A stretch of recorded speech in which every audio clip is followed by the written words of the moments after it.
The USA Indoor Championships are officially over, and now that we crowned brand new national champions, those athletes are supposed to go over to China and compete against the world's best. Or at least, that's supposed to be the plan.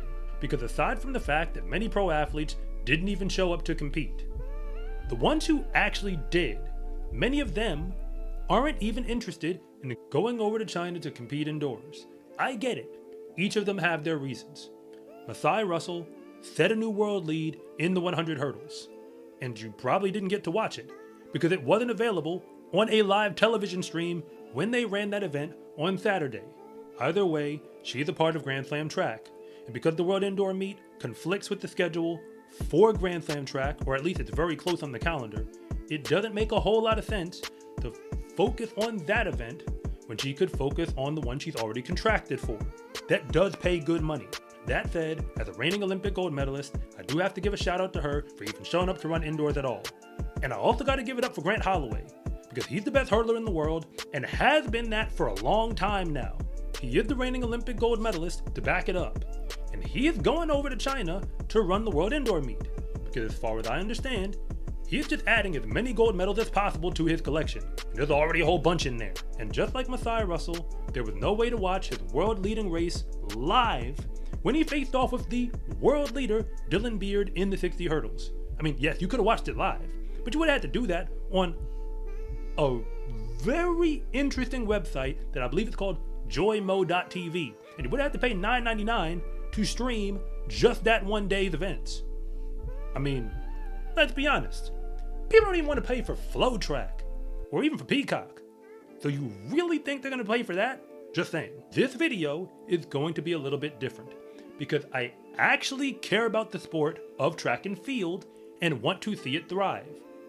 But I don't really know how we can get to a place where that is actually happening if we first don't address all of the real issues with the sport. And trust me, the USA Indoor Meet this year put a whole bunch of them on blast. I'm probably going to say a lot of things going forward that might be considered offensive, and I am willing to accept the consequences. So here we go. Because the current state of track and field is in crisis.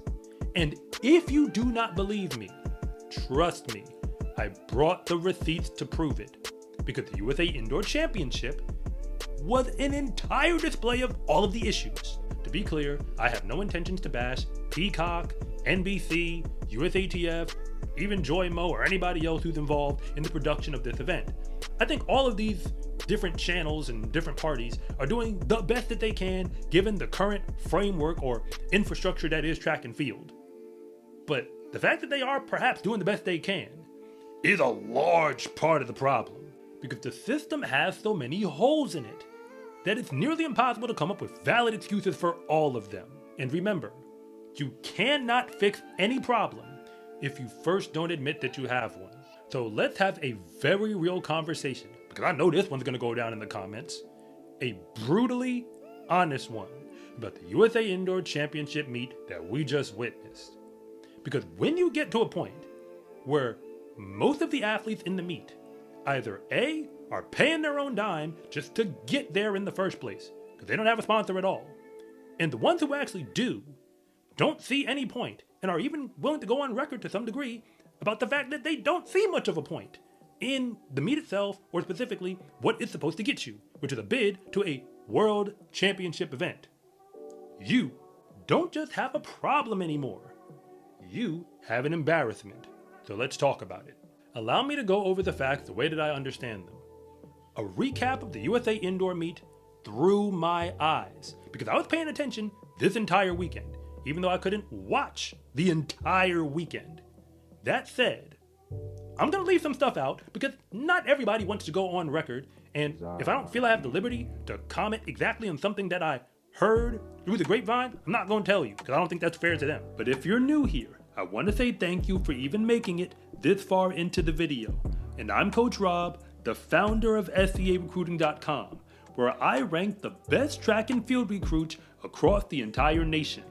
And if anything that I say actually connects with you, it is always greatly appreciated if you would please like and subscribe. But if I don't, just let me know in the comment section, because I try to read them all. And I'm going to start this off focusing on the men's 60-meter dash, because that was the first event, as far as I can tell on the track, that was televised on the Peacock stream. They started off with the prelims. Ronnie Baker won the event, and we can celebrate that for what it is, because he's been running incredibly fast this year. He's a former Olympian. He had world championship medals. So he was probably the favorite going in, and he got the victory. But that's not what I'm here to focus on. Because if you look at the heat sheets, once you realize that Trayvon Bromell had to step out of the field due to injury, even if you include him, there were only 3 athletes on the starting list for the entire men's 60 who have a legitimate pro contract. We don't know all the details of those contracts, but they represent a company that you might actually recognize, like a company that sells athletic gear. Of course, the entire Olympic sprint team that we sent over to Paris did not show up to compete in this meet. But for the men who actually did, 7 of them were college athletes. And I'm not even just talking D1. 4 of those 7 aren't in D1. 3 of them are actually in Division 3. Once again, I am not making any of this up. And when a college athlete shows up to the USA Indoor meet, which has been happening now for some time, you have to have some context. College athletes can't even go over to the World Indoor meet. It just doesn't work on the schedule. The Division I NCAA Championship, for example, is like a few days before World Indoor begins. That is illogical, that you're going to train and run incredibly hard all the way through to that event, and then you are going to fly over to the colleges ain't doing that. Besides, they got outdoor races on the schedule. But even if you move off of that, when you add the athletes who aren't D1 who are into the field, and they're incredibly fast, don't get me wrong, but those athletes would not be on the starting line for the Division I National Championship meet. So you're really trying to tell me that athletes who wouldn't be at the D1 NCAA Championships as a qualifier belong at the USA Indoor Championships? I ain't buying it. And more than half of the field, 12 men in total, are basically unattached athletes who don't have any legitimate contract at all. Some of them represent a track club, but that just means they have a coach who helps them train. Trust me, they're not getting paid with that. These people all have day jobs. So we just really watched a meet where some of the best college athletes that we've had who continued running post-collegiately, who don't have pro contracts, like they have full-time jobs, because these are adults now. They're not college students. They have to pay real bills. These folk, some of them who went to Dick's Sporting Goods perhaps to pick up something to wear for the meet, or at least they ordered it online thanks to Amazon. Those folk, that's who we're watching at the USA Indoor meet. There's so much more that I could say and probably will, but you should be aware, that is the current state of the sport. The lack of present infrastructure for the sport is ridiculous, but at least the men had a field to compete with in the 60. I'm talking about a semi-final field and then a final field, because the women's 60 didn't even have that much. There was no semi-final when I looked at the entry list. They eventually just consolidated and ran a 1-section timed final. That was it. Only 8 women on the starting line. And one of the women in that field was a Division III athlete. No shade, she's incredibly fast. But to clarify, you're really trying to tell me that we didn't have more fast women in America to show up on that line? Only 3 women in that field had legitimate pro contracts. You know what that means for everybody else who was on the starting line? Celera Barnes actually won that race over Jason Sears. Fortunately for both of them, they actually do have pro contracts, or at least gear that pro companies give them to wear. When I refer to athletes who don't have pro contracts or only run for a track club, I mean absolutely no disrespect. Dylan Beard was at the USA Indoor meet. He was the world leader in the 60 hurdles and won the Millrose Games. Unfortunately, he did not make Team USA in the 60 hurdles because he actually wanted to make this team. I am pretty sure of it. That said, he admits that he works a job for Walmart. That was the case last year when he won Millrose, and he came back and won it again. So that means even winning a pro event on that level didn't do that much for his bank account, and his training partner Cameron Murray also doesn't seem to have a legit pro contract. And he was at the World Indoor meet last year, and then made this team in the 60 hurdles. So once again, even making the team doesn't necessarily mean it's going to make your career. It's just a thing you did. I am referencing the same 60 hurdles events that you are not able to watch live unless you were willing to pay $10 on a site you would have had to track down. And Grant Holloway made it very clear how he felt about this situation. But the women's hurdles had the exact same problem that they did for the women's 60. The only difference is they had 9 athletes laned up in the field. So they ran a prelim and just eliminated 1 athlete between the prelim and the final. Once again, I am not making this up. And if you look at that field, you would see that there was a high school athlete in it, and there were other high school athletes who showed up to this meet, which is a whole nother conversation. Because yes, a lot of people were checking for Quincy Wilson, who did make the 400-meter final. He didn't actually qualify for Team USA for World Indoors, which begs the question whether or not he actually would have went even if he did place inside the top 2. Depending on who you are, the story of the meet changes drastically, because for the pros who have legit contracts, they basically make it clear that they really don't want to be running indoors. They do it because, for whatever the reason, they feel like they have to, but very few of them actually want to. It's likely why Hobbs Kessler pulled off the 1500 3K double at the USA Indoor meet, because he actually wanted to be there and wanted to compete at a high level. No shade against the field, but we have other fast runners from America, the ones we sent over to the games. They were not on the line for the USA Indoor meet, but once again, I do give them a shout out because some of them still gave us some races indoors, even if it wasn't at the American Championship. The college kids and the high school kids are basically there to have fun, because since the fields get gutted out with so many athletes who probably should be in those fields, who either don't run indoors at all or don't really want to take it seriously, somebody got to get these lanes. And then you have all of the other unattached / track club athletes, the ones who are pros that don't actually get paid yet. Just like Eric Holt used to say, because he's now with Puma. But before that, he was like, I don't make money from track and field, I lose money. Because he was putting in a lot of money to continue competing. USA Indoors is where all of these types of athletes are colliding. The funny thing is that the meet organizers have to hope they can gather up enough of them to at least have a legitimate field to present. Because if you have a USA Championship where you can't even find enough for a prelim to a final, I mean, no disrespect, but what is the point?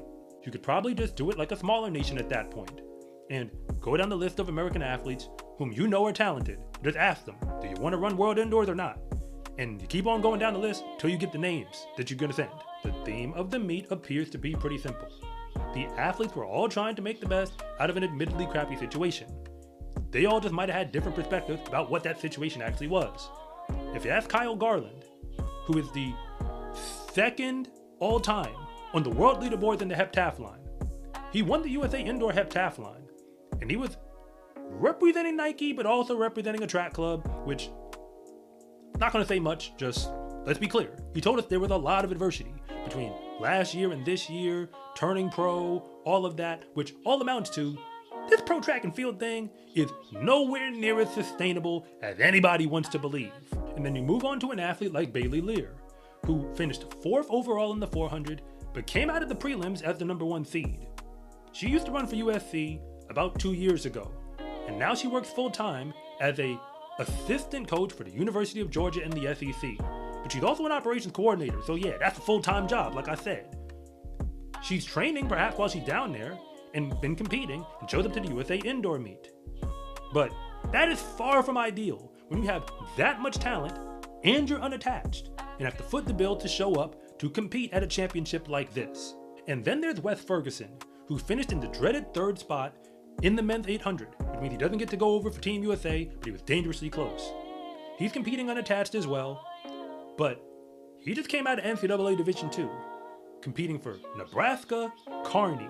But he was actually one of the fastest 800 runners in all of the NCAA, regardless of division. He was even number 1 at different points in the season. Whenever you see a starting list and you see an athlete who is listed as unattached, that is somebody who has to fit the bill for everything. They have to track down a coach, probably pay them out of their own pocket, or maybe find a coach who's willing to volunteer and do it. Yes, that might actually have to happen. They also have to find some gear. They have to pay for that gear themselves. They still have to figure out meals, travel, hotel accommodations, all of this, and they still have to compete at a very high level. They're doing all of this while being adults who pay bills. So imagine how long that's gonna last, trying to burn the candle at both ends. I totally understand why the high school kids, and for that matter even some of the college kids, whose coaches will actually let them go. Because just because they're going to USA Indoor doesn't mean you're the best college kids. You're just the one whose coaches let you go. That said, I get why they want to show up. if Quincy Wilson comes to the USA Indoors and wins the event in the 400, that is a very big deal for where he is in his career. But when you look at the pro circuit, once again, they're only showing up if they feel like they have to. They have to invent motivation to show up. The feelings I get when I reflect on this meet, now that it is over, remind me a whole lot about the NBA All-Star Game and where they are with their situation. Because the NBA itself as a product is not struggling. But the NBA All-Star Game, that thing is struggling right now. It didn't always struggle. It used to be an event where the best athletes in the league would come and people considered it to be must-see TV because of that. The game itself was just a showcase. It didn't actually mean anything. But when the best athletes assemble and they took it seriously, the fans took it seriously. But the players in the NBA stopped caring about it. Just being honest. Because now we live in an NBA world where the contracts are so exorbitantly high, where going to play in a showcase where they don't feel like they're compensated, because it's really hard to motivate people with money who already have $40 million a year coming to them when you want to give them even a little bit of extra work. That's why they stopped caring. And the NBA is really considering getting rid of All-Star Weekend entirely. Because if you're going to get this much bad press from an event that's supposed to be a celebration of your league and your sport, then just don't do it. So that you can just save yourself the embarrassment. But track and field is in the total opposite position. We don't have exorbitant contracts. Most of the athletes who are showing up to an event like this don't have contracts at all. And even if they have success, there's no guarantee that what they do indoors is going to pay dividends for their bank account, at least not serious dividends, when it is all over. And the pros who actually do have success are still not anywhere near as profitable as even an average player in a major professional sports league. Once again, just being honest, almost all of these athletes were incredibly special at the college level if they ran there. And nobody really notices because it's incredibly hard to follow college track and field. But that's another conversation. But we are now in a situation where the week of the USA Indoor Championships, Noah Lyles is talking about racing Tyreek Hill, who is a football player, in some one-off, random event that's not an actual track and field race. Because that makes more sense to him financially for who he is and where he is compared to actually competing in the sport. And no shade to Sha'Carri Richardson and her brand, but we all know she does not run indoor track and field. I don't think she has ever competed in one indoor race since she left college. And she doesn't see the point in doing it going forward either. That is where we are. So if what we're gonna do is slap together some fields, pull people from all different levels, put them in a meet and call it the USA Indoor Championship. And then when we hand out spots to go to a World Indoor Championship, many of the athletes don't even really want to go that badly. And some of them just say, even if I win USAs, I'm still not going. What are we actually doing at this point? Olympic medalist Fred Curley chose to say it his way, that outdoor track and field is where the real dogs come to play. So if that is true, and it seems like a lot of other athletes agree with him, it feels like indoor track and field right now is basically JV work in the world of track and field. If we're gonna do it, I feel like we kind of have to do it. And if you get to a point where the athletes themselves are saying to the media and voting with their feet that they really aren't invested, it's gonna be incredibly hard to sell a product and make everyone else get invested. At this point, indoor track and field might just be taken away from outdoor track and field. I mean, you can let me know what you think in the comments, but if nobody cares about indoors, or at least a lot of people say they don't, maybe we just need to get rid of it, or at least not focus on it in America and try to put all our energy into making outdoor track a whole lot better. At this moment, these are the reasons why I don't have a choice but to climb on the bandwagon with Grand Slam track. It's the only thing that I see that is coming to the pro track and field scene that appears to be shaking up the game and trying to figure out a viable path where a pro athlete has something to shoot for that isn't the Olympics and might actually put food on the table. Because remember, if you're an unattached athlete who's at USA's, even if you make the final, perhaps even if you make the World Indoor team, you probably still have a full-time job when it's all done. The quote that I can't seem to forget is when NCAA champion Kyra Jefferson said in an interview that professional track and field is really not a pro sport at all. It's an amateur sport with professional athletes in it. I'm not entirely sure that everybody really comprehends what she's saying. You cannot make it in pro track and field if you are not a pro. So these unattached athletes, the ones who are on track clubs, don't really have pro contracts, maybe have a gear contract at best. They are professional athletes. They can't be at that level if they weren't. They were dominating in college at the highest of levels, doing things that most track and field athletes really couldn't even dream of. And now they are pushing, fighting, and scrapping in order to make ends meet so they can continue to chase the dream, which really is to make the Olympics. And the current state of the USA indoor meet is proof that we have a lot of work to do as a track and field community. I'm not pointing the finger at any one individual or any one entity. I think most people are doing the best they can to work within the system, but the system itself is broken. And if indoor track is going to continue to look like this, where the athletes themselves really don't want to be a part of it, maybe we should stop trying to ask people to do something they don't want to do, because we're hosting the meet whether or not they want to come. So if we only can get 2 or 3 pros to show up to a field to begin with, and even if they do, there's no guarantee they even want to represent Team USA. Are we going to keep doing Team USA indoor meets when high school and college kids are the only ones coming for the most part and aren't able to go represent internationally because of the way their schedules are? So we're going to just do a championship, maybe hand out a title to someone, just whoever shows up, and even still can't send people over to the Worlds? Like, how's that gonna work? So if you're still watching this video at this point, I know that you are a real one, and I thank you for even getting this far.